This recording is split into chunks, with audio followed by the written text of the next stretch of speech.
true, man. Black wordology. I'm here manifesting my blessings freely, despite all not being as it should be. Parasites in the system eating me down to the bone, but all now they can't digest the love in me. Enemies loved our branches, fruits and leaves, yet hated the root at the base of the tree. And yet the deeper you go, you'll find our roots all over the globe. Ultimately, our souls are weighed alone, and devils can't fly where angels go. We can agree all lives matter, but is disproportionately black lives are shattered, not by choice, but by design.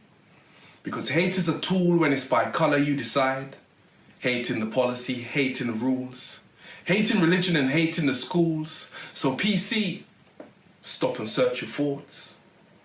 I'm a wind-rough soldier, walking black but hella smooth like a roller. Sunlight baby, blacksmith when it comes to the black words. Study the metaphor, black matador, you can call me the blackamoor. Black spirituality defines me, and black history reminds me that under your eagle's shadow we're systematically hexed, cursed, marked for death, even in our pockets placed, first class tickets to the sunken place. So obsessed with your quest for world conquest, like a cancer manifest. We're ironically, chronically tied to men that have us blackballed, blackmailed, black-coated, black-friday, and happily feed us black widows. And as we rise from this global oppression, even after biohazard aggression, the blue-chip lynching of the black populace goes on. Lord, insidious their intentions, bearing gifts with smiles. When you drink from the fountain of historical truth, you find a great many number of lies dwell in you. They're ruthless cold in this Game of Thrones, killing more than even a Night King rose. And I'm like Lazarus in the valley of the dry bones, and these parasites are boring, looking deeper for my soul, and they still can't stop this sunlight that flows.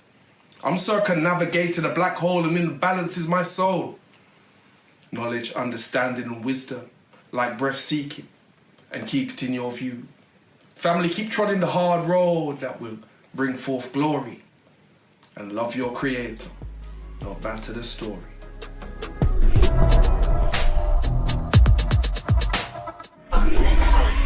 The devotion and fearlessness in raising social causes has made an impact in the diaspora.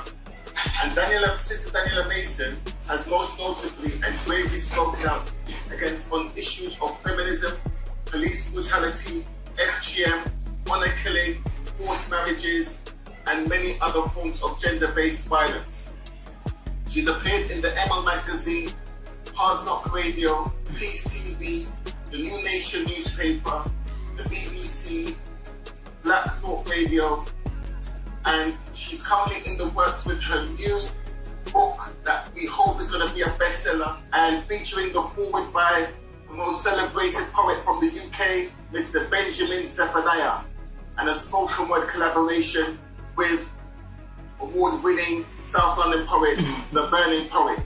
So you can check her out on Twitter at Daniella Maison. Okay, without further ado, I present to you Sister Daniella Maison. Thank you, Brother Ishmael, for putting this much-needed event together today to honour and commemorate Breonna Taylor. To your team and to everyone performing today and everyone who's tuned in, it's a privilege. Thank you. So I'm going to share my screen and begin.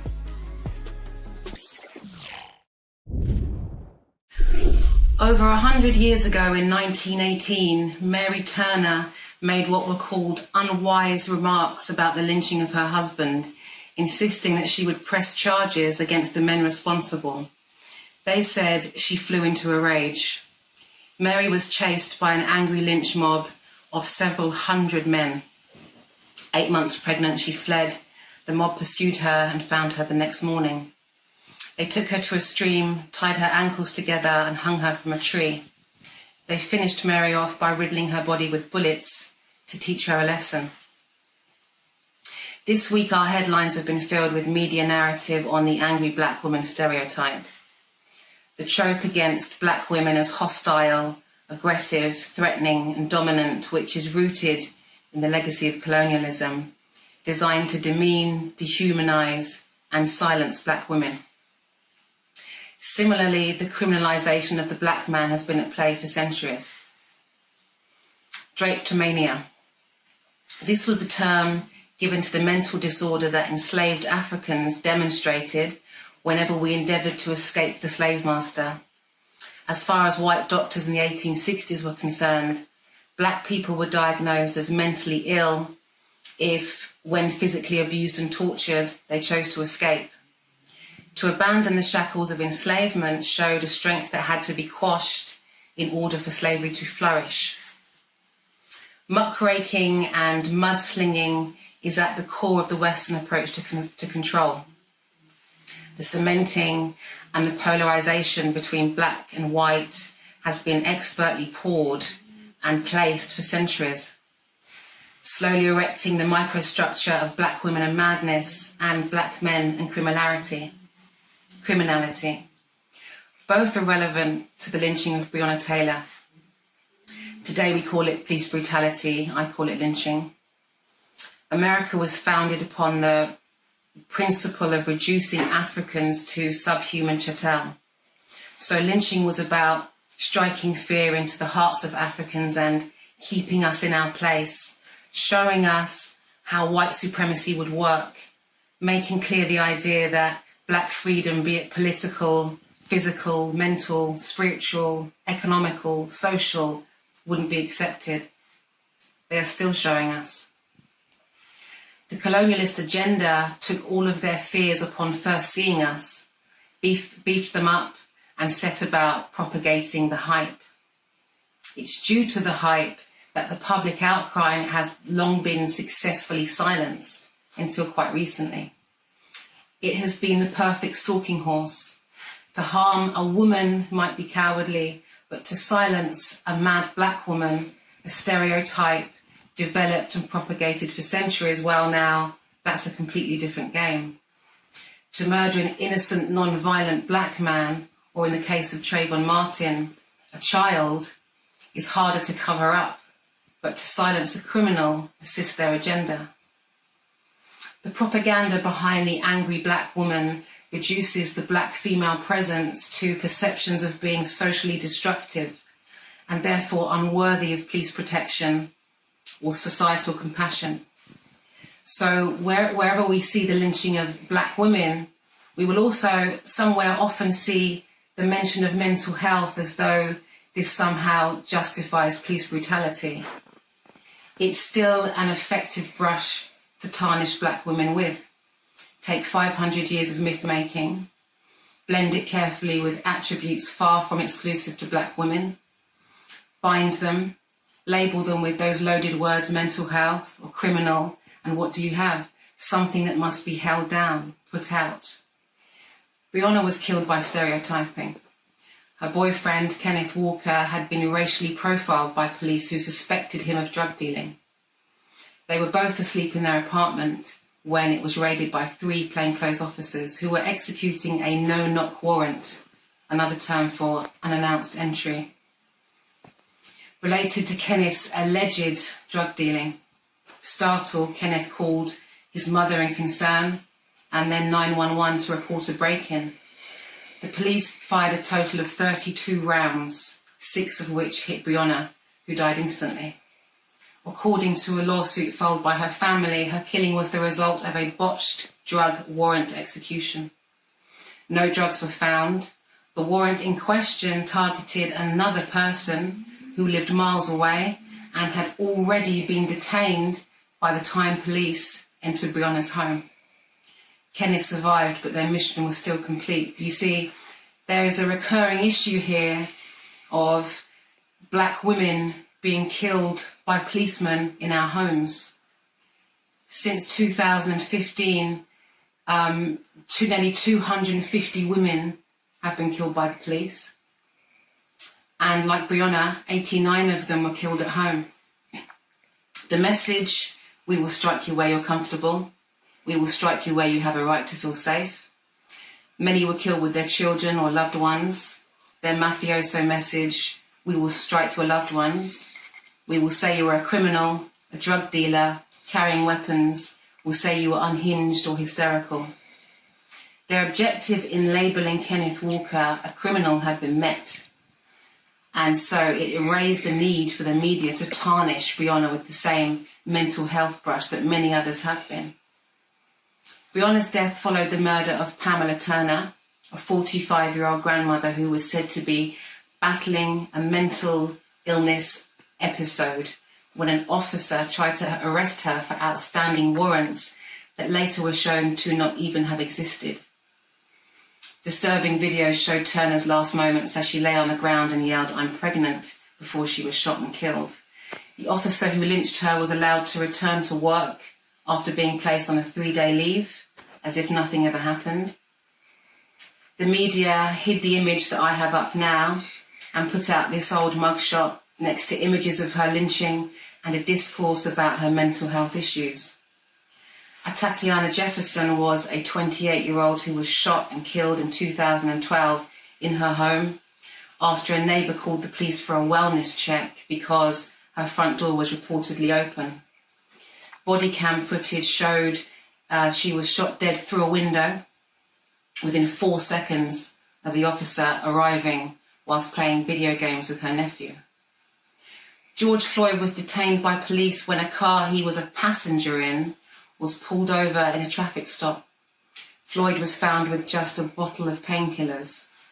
The media delved into his rap sheet of minor crimes, mostly pre-2005, and labelled him a violent criminal to excuse his murder. Miriam Carey was lynched outside the White House. She saw a plainclothes man approach her, shouting, making hand gestures.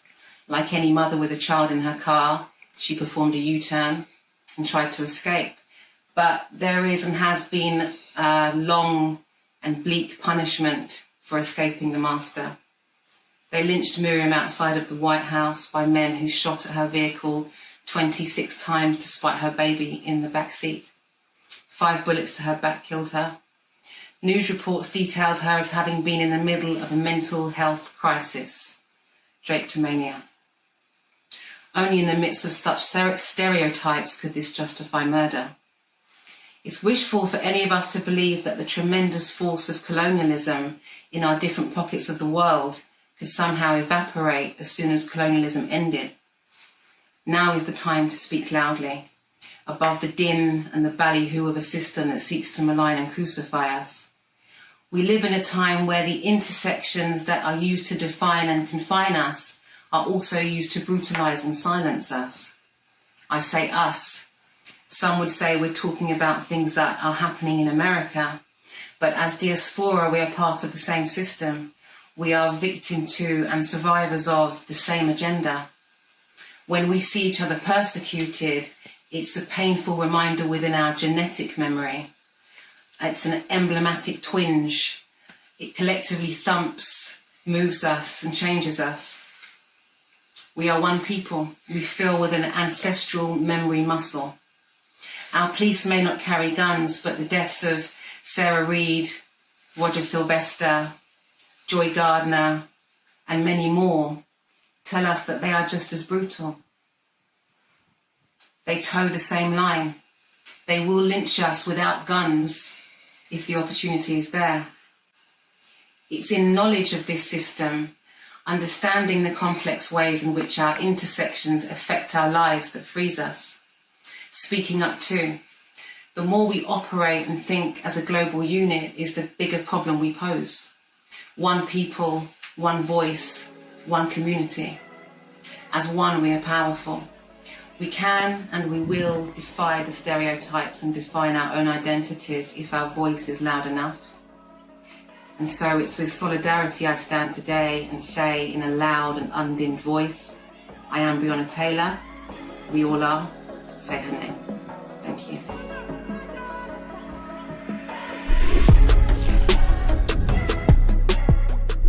Burning poet passed through, man.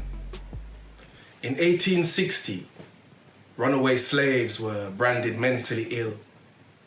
The disease, drapetomania. 7 years, 7 hard years. The average lifespan of a chattel slave. Yes, I know. You say things have changed. So why are my people dying at your hands every day? Are we living to work or working to live?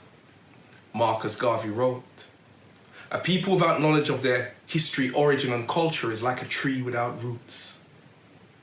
So I wish you could see a vision I have of we standing glorious in a sea of black warriors. We. And some of those simple black faces you see roaming in your places, standing screw-faced, educated, but unified. My brothers, it shouldn't matter what tribe, country or religion you're from. When you hear the call, you unify and come. And what a victory it would have been to see those first slave ships fail to win. Now imagine who we'd be today if slavery was stopped at first base. Our minds cleaner, our trust deeper, free from the arms of poverty, love, honor, respect, some of our highest names. Perhaps one of the leading lights in the world today. But alas, here we stand shamed, fallen from grace, colonized and coated in the residue of slaves. In the name of sweet Jesus, they said. So here I stand, picking through the bones of history and finding inconsistency for, wrapped tightly in a deceptive disguise I find 50% truth, 30% lies, the other 20%, Lord, insidiously selected to be left behind.